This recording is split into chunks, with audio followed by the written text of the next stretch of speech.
Shalom, salam sejahtera bagi kita sekalian.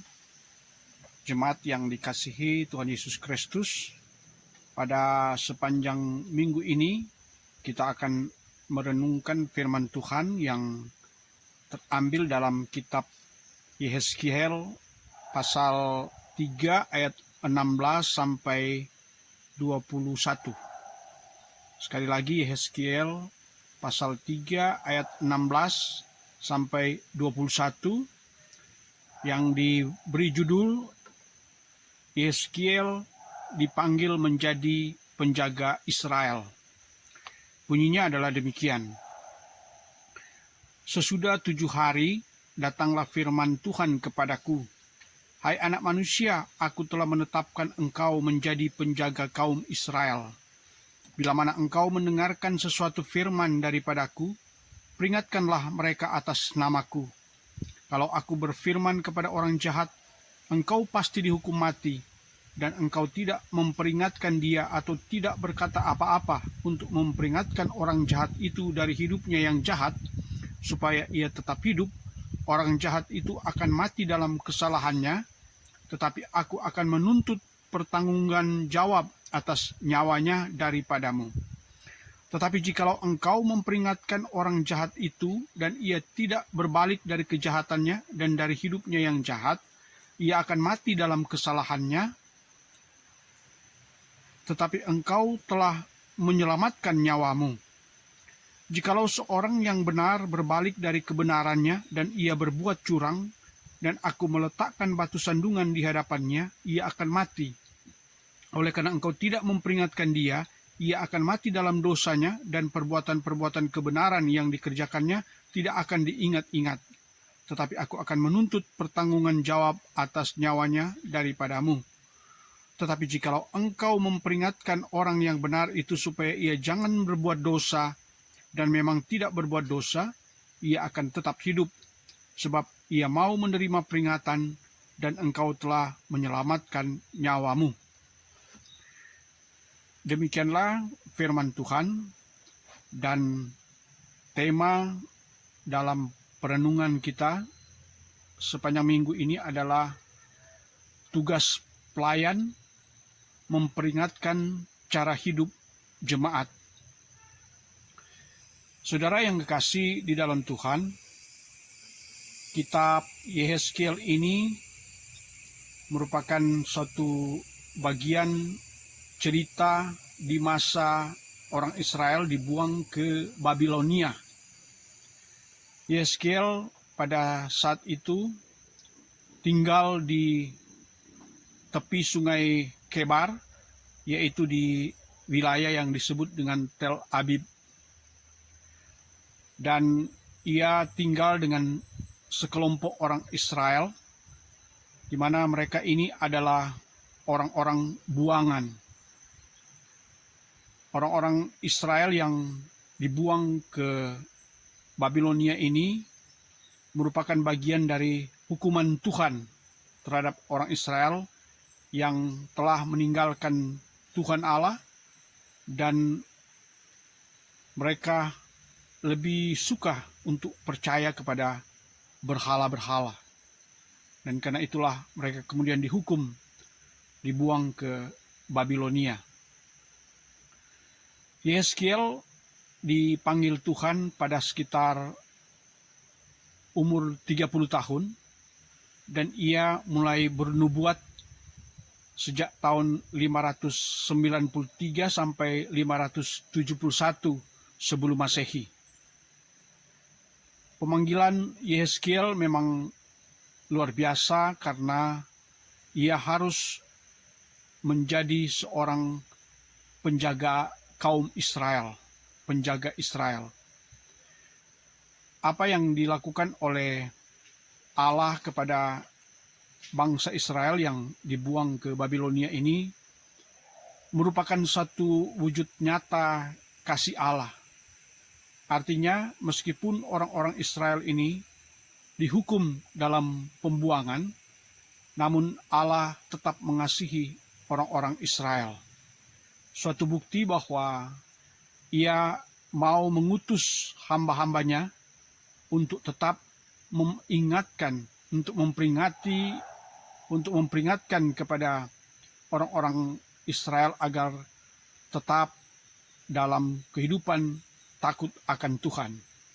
Dan sebagaimana dalam konteks Yehezkiel ini, Allah mengutus Yehezkiel untuk menjadi penjaga kaum Israel dengan mengingatkan mereka agar bertobat dari perilaku mereka yang jahat. Dan disebutkan bahwa baik mereka mau mendengarkan atau tidak, Yehezkiel punya kewajiban untuk tetap memperingatkan mereka agar mereka kembali ke jalan Tuhan. Dan sebagaimana yang dibacakan tadi dalam firman Tuhan yang kita renungkan saat ini adalah suatu tanggung jawab yang berat dari seorang Yehezkiel. Jadi menjadi pelayan Tuhan memiliki tanggung jawab yang berat. Karena kalau orang melakukan kejahatan dan kita tidak menegurnya, kalau pelayan Tuhan tidak menegur orang-orang yang jahat, maka orang-orang jahat itu akan mati, tetapi kita disebutkan menanggung nyawa orang yang berdosa itu. Sebaliknya, kalau orang-orang yang berdosa itu kembali ke jalan yang benar, maka nyawa kita diselamatkan dan juga nyawa orang yang berdosa dan yang sudah bertobat itu juga diselamatkan. Sebagai seorang pelayan Tuhan, dalam hal ini sebagai penjaga kaum Israel, Yehezkiel telah melaksanakan tanggung jawabnya untuk menjadi alat berkat di tengah-tengah warga Yahudi, warga Israel yang saat itu mengalami pembuangan. Memang kalau kita melihat dari sejarah orang Israel, banyak sekali peristiwa-peristiwa yang bisa menjadi peringatan bagi mereka dalam menjalani hidup. Di dalam sejarah Israel, mereka pernah mengalami masa-masa penjajahan oleh orang Mesir ketika Yakub dan keturunannya berada di tanah Mesir.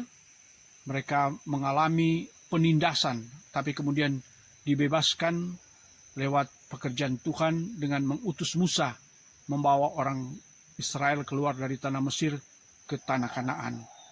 Begitu juga dengan peristiwa pembuangan ini. Bahkan juga dalam sejarah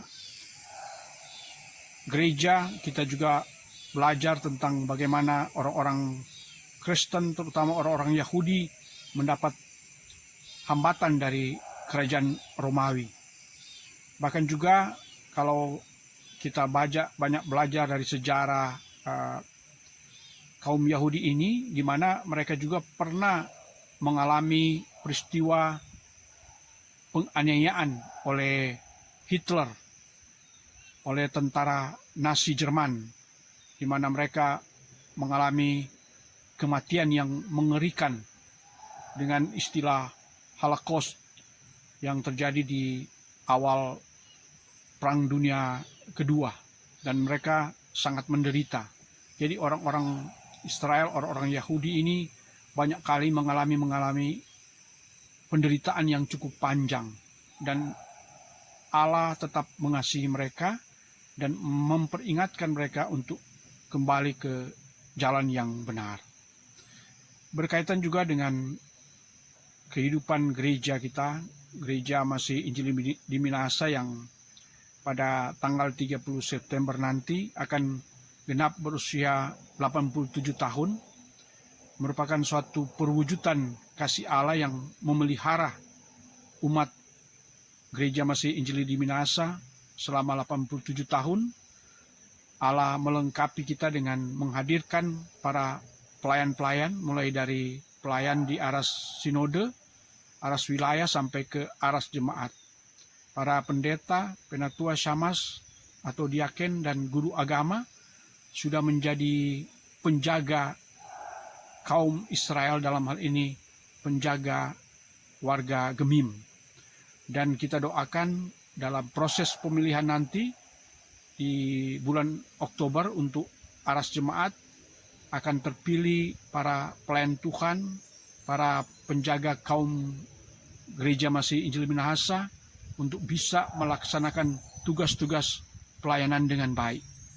Dengan tentu belajar dari Yehezkiel, di mana Yehezkiel diminta agar berani untuk menyatakan benar itu benar dan salah itu salah.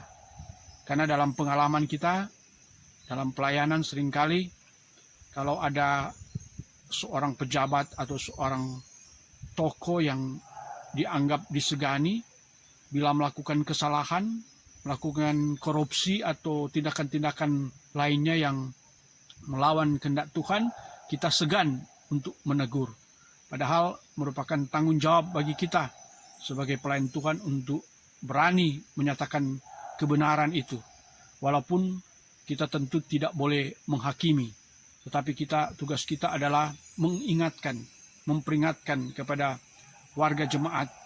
Warga jemaat dalam hal ini bukan cuma warga jemaat biasa, tapi juga warga jemaat yang mungkin dipercayakan sebagai pejabat, sebagai tokoh-tokoh masyarakat, dan berbagai talenta lainnya. Jadi kita harus berani untuk menyatakan kebenaran itu kepada siapapun tanpa memandang bulu. Demikianlah firman Tuhan ini kiranya menjadi berkat bagi kita sekalian. Amin.